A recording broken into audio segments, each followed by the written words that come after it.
নমস্কার বন্ধুরা, আজকে আমি শোনাব পাঁচকড়িদের রচিত হত্যাকারীকে উপন্যাসের দ্বিতীয় অধ্যায়। আশা করি আপনাদের ভালো লাগবে। ভালো লাগলে অবশ্যই চ্যানেলটিকে সাবস্ক্রাইব করে লাইক, কমেন্ট এবং শেয়ার করতে ভুলবেন না। লীলার সেই স্মিত মুখমণ্ডল রৌদ্রকৃষ্ট স্থলপদ্মের ন্যায় একান্ত বিবর্ণ এবং একান্ত বিষণ্ণ। সেই দেহলতা শ্রীহীন, সেই স্নেহপ্রফুল্ল আকর্ণ বিশ্রান্ত চক্ষু কালিমাঙ্কিত। বিষাদ বিদীর্ণ হৃদয়ে লীলাকে দেখিতে লাগিলাম। ক্ষণেকে আমার আপাদমস্তক সেদাক্ত হইল। কি আশ্চর্য! 2 বৎসরে মানুষের এমন ভয়ানক পরিবর্তন হয়। মনে মনে ঈশ্বরের নিকট প্রার্থনা করিলাম, হে করুণাময়, হে অনাথের নাথ, দিনের অবলম্বন, নিরাশ্রয়ের আশ্রয়, যাহার আশা আমি ত্যাগ করিয়াছি, যাহার চিন্তাতেও আমার আর অধিকার নেই। কেন প্রভু আবার তাহাকে কেন এই মূর্তিতে আমার সামনে ধরিলে? প্রভু, আমার হৃদয় অসহ্য বেদনা বারে ভাঙিয়া চুরিয়া যাক, অবিশ্রান্ত তুষারলে পুড়িয়া যাক, ক্ষতি নাই। লীলাকে তুমি সুখী করো, তাহার অন্ধকার মুখ হাসি মাখা করিয়া দাও। আমি আর কিছুই চাই না। আমাকে দেখিতে পাইয়া লীলা মাথায় কাপড় দিল এবং তাড়াতাড়ি উঠিয়া জড়সড় হইয়া যখনই ঘরের বাহির হইতে যাইবে, তাহার ললাটের এক পার্শ্বে কবাটের আঘাত লাগিল। লীলা সরিয়া দাঁড়াইল। আমি কতকটা অপ্রকৃতস্থভাবে তাহাকে বলিলাম, লীলা বসো, তুমি কি আমাকে চিনিতে পারো নাই? আমার বিশ্বাস, লীলাকে চিনিতে প্রথমে আমার মনে যেমন একটা গোলমাল উপস্থিত হইয়াছিল, সেইরূপ তাহারও কিছু একটা ঘটিয়া থাকিবে। এ লীলা সে লীলার মতো নয় বলিয়া আমার মনে এইরূপ ধারণা হইয়াছিল।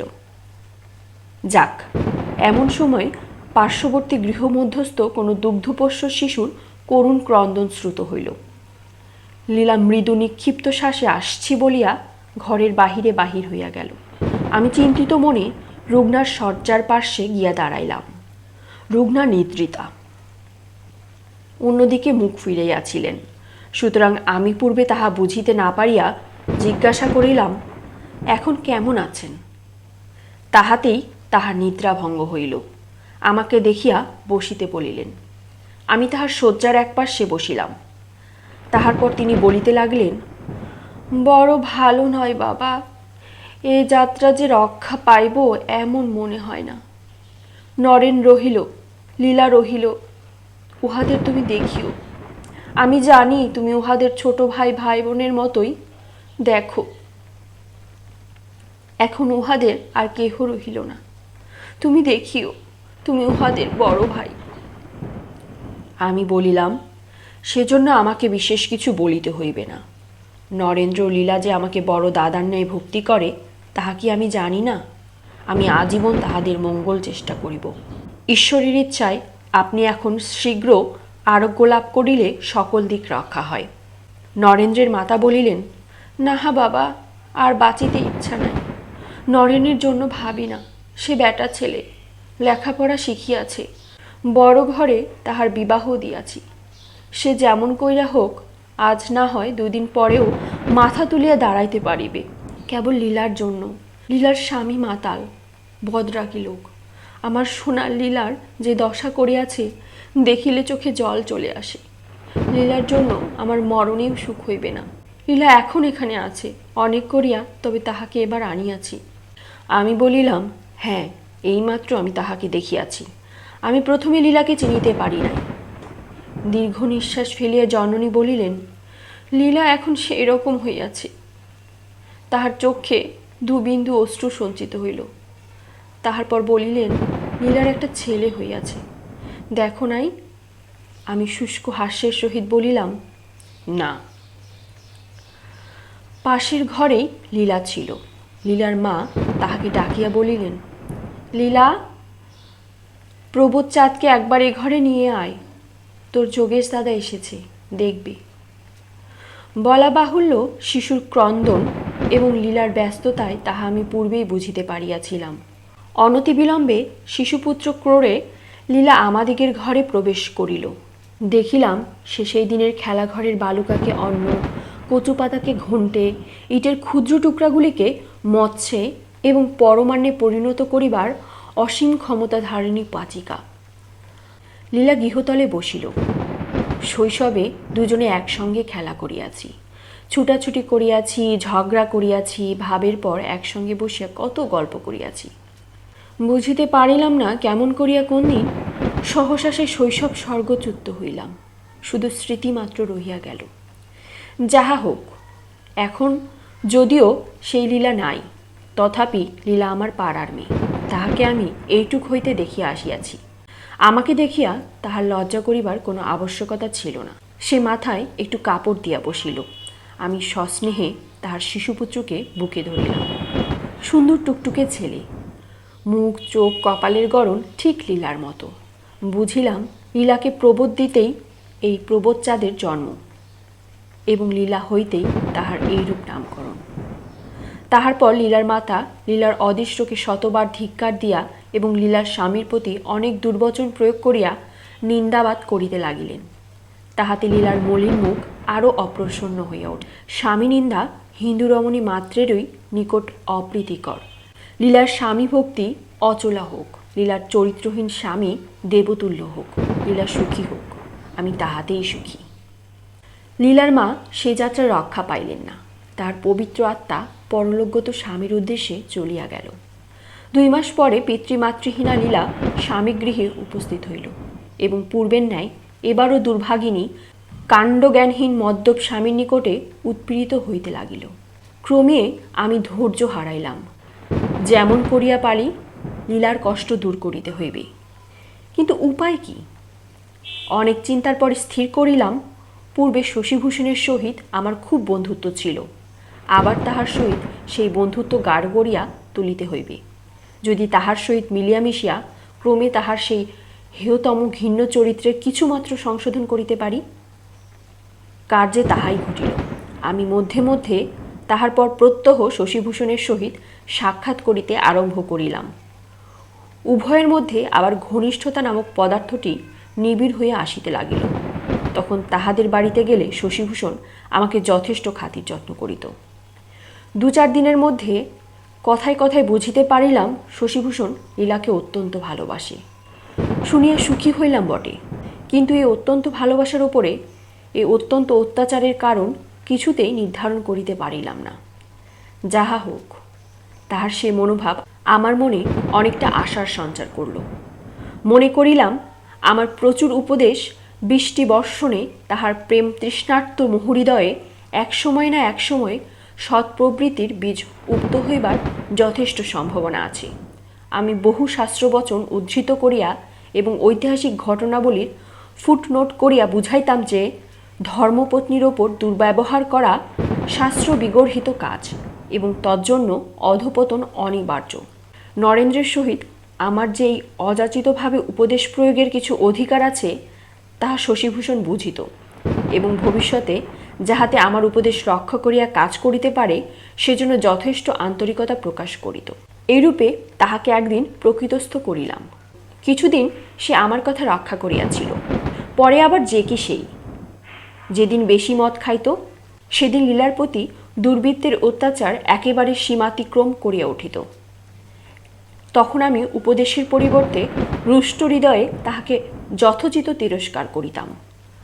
কখনো সে মৌন থাকিত এবং কখনো বা অসন্তোষ প্রকাশ করিত। একদিন শশীভূষণ মদের মুখে অসম্ভব নয় সরল পানে কলুষিত বদনে এরূপ আত্মপরিচয় আমাকে দিতে লাগিল। ভাই যোগেশ, আমার মতিগতি যাহাতে ভিন্ন পথে চালিত হয় সেই জন্য তুমি যে যথেষ্ট চেষ্টা করিতেছ তাহা যে আমি বুঝিতে পারি নাই তাহা নহে। যদিও আমি মাতাল কাণ্ডজ্ঞানহীন, তথাপি আমি তোমার মনের ভাব বেশ বুঝিতে পারি। তুমি আমাকে অনেকবার বুঝাইয়াছ, ভৎসনা করিয়াছ, আমারই ভালোর জন্য। সব বুঝিতে পারি। বুঝিলে হইবে কি, বেশি মদ খাইলে আমার আর কিছুই মনে থাকে না। বাঁচিয়া থাকিতে যে মদ ছাড়িতে পারিব, কখনোই না। যদিও পারিতাম, এখন আর তাহা পারিব না। আমার মনের ভেতর কি বিষের হুঙ্কা বহিতেছে কে জানিবে।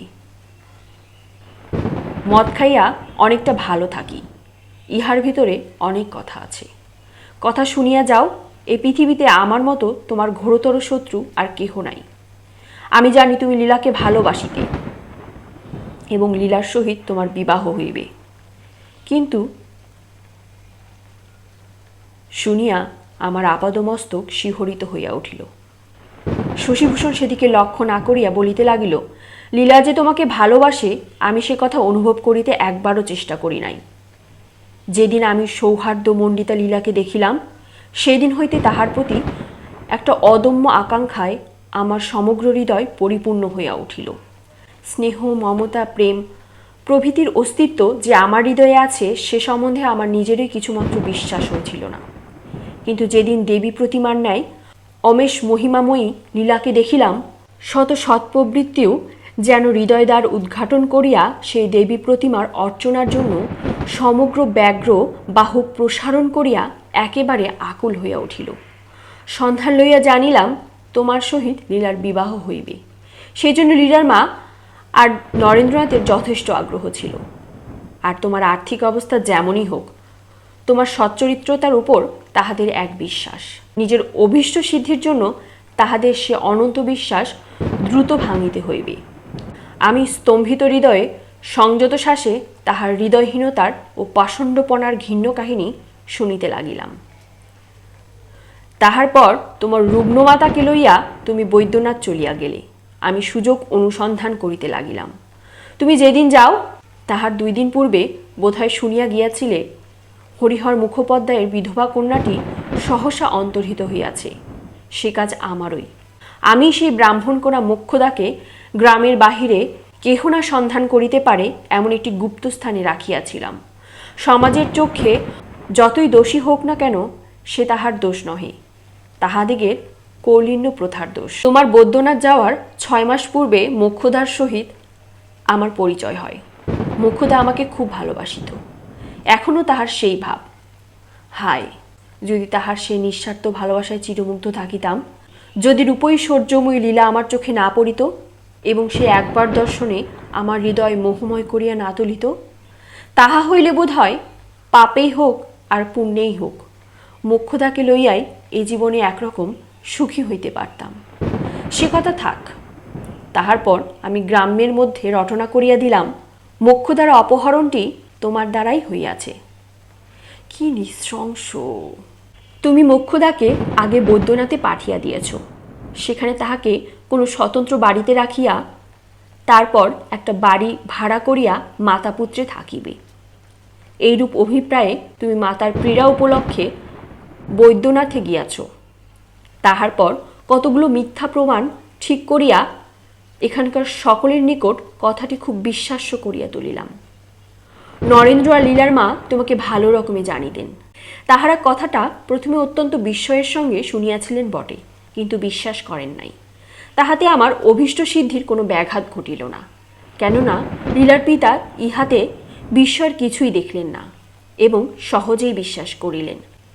তাহার পর দৃশ্যমান হস্তে একটি ক্ষুদ্র যূথিকাকে বৃন্তচ্যুত করিলাম। সেই দিন স্বহস্তে একটা অক্ষয় চিতা রচনা করিয়া নিজের, শুধু নিজের নহে, লীলার আর আমার, লীলার আর তোমার একসঙ্গে 3 জনের হৃৎপিণ্ড ছিন্ন করিয়া সেই চিতানলে নিক্ষেপ করিলাম। শুনিয়া অনিবার্য ক্রোধে আমার শ্বাসরুদ্ধ হইল। মনে করিলাম তখনই পদতলে দলিত করিয়া তাহার পাপ প্রাণটা এই পৃথিবী হইতে বাহির করিয়া দেই।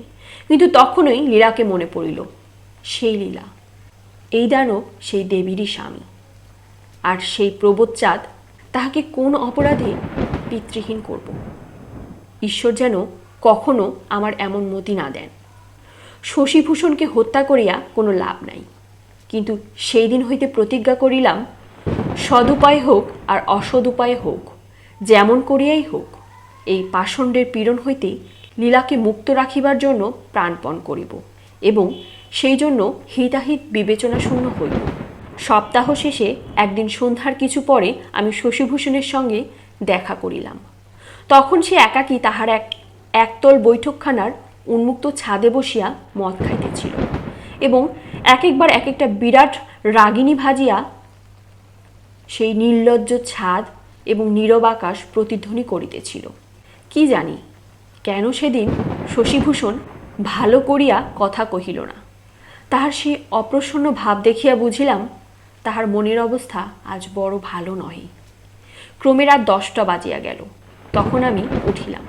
আমাকে উঠিতে দেখিয়া শশীভূষণ বলিল, চলো আমিও নিচে যাইব বলিয়া উঠিল। বাড়ির সম্মুখে একখানি ছোট সুন্দর বাগান, চারিদিকে ফুলের গাছ, সম্মুখে নানাবিধ ফুলের গাছ এবং রঞ্জিত পল্লব বাগান বাড়ি বেশ একরকম সুন্দর সাজানো। ছাদের সোপান হইতে নামিয়াই আমরা সেই বাগানে আসিয়া পড়িলাম। তখন শশীভূষণ আমাকে বলিল, যোগেশ, তোমার সঙ্গে আমার একটা কথা আছে। আমি বিস্মিত হইয়া ফিরিয়া দাঁড়াইলাম। শশীভূষণ বলল, কাল হইতে তুমি আর এখানে আসিও না। তুমি যে মতলবে যাওয়া আসা করিতেছ, আমি মাতাল বলে তাহা কি বুঝিতে পারি না? আমি যেমন মাতাল নই, সহজ লোকও নও তুমি। চোরের উপরে বাটপাড়ি করতে চাও? কথাগুলি বজ্রঘাতের ন্যায় আমার বুকে আঘাত করিল। সেদিন তাহার মুখে আমার নিচাশয়তার কথা শুনিয়া আমি ক্রোধে আত্মহারা হইয়া গিয়াছিলাম। কেবল লীলার জন্য আমি দ্বিরুক্তি করি নাই, করিতে পারি নাই। আজ সহসা শশীভূষণের কটূক্তি অগ্নিস্ফুলিঙ্গের ন্যায় সবেগে আমার মস্তকে প্রবেশ করিল। আজ ক্রোধে সম্বরণ আমার পক্ষে একান্ত অসাধ্য হইয়া উঠিলাম। আমি বলিলাম, শশীভূষণ, তুমি পশু উপেক্ষাও অধম। তোমার মন যেমন কলুষিত, তাহাতে তুমি এইরূপ না বুঝিয়া ইহার অধিকার কি বুঝিবে? আমার মনের ভাব বুঝিতে তোমার মতো নারকীর অনেক বিলম্ব আছে। কেবল লীলার মুখ চাহিয়াই আমি তোমার অমার্জনীয় অপরাধ সকল উপেক্ষা করিয়াছি। শশীভূষণের বিকৃত কণ্ঠ কহিল, লীলা? লীলা তোমার কে? তুমি বা লীলার কে? তাহার কথা লইয়া তোমারই বা এত আন্তরিকতার প্রকাশ কেন? আমি আমার স্ত্রীকে যাহা খুশি তাহাই করিব, তাহাতে তোমার এত মাথা ব্যথা কেন? আমি অনিবার্য ক্রোধে আত্মসম্ভ্রম বোধ শূন্য হইলাম। কহিলাম, শোনো শশীভূষণ, আমি জীবিত থাকিতে তুমি লীলার একটিমাত্র কেশের অপচয় করতে পারিবে না। ইহার পর লীলার প্রতি যদি কখনো তোমার কোনো অত্যাচারের কথা শুনি, সেই দণ্ডে আমি তোমাকে খুন করিব। তাহাতে যদি আমার ফাঁসির দড়িতে ঝুলতে হয়, তাহাও শ্রেয়। আমি আর কখনোই তোমাকে ক্ষমা করব না।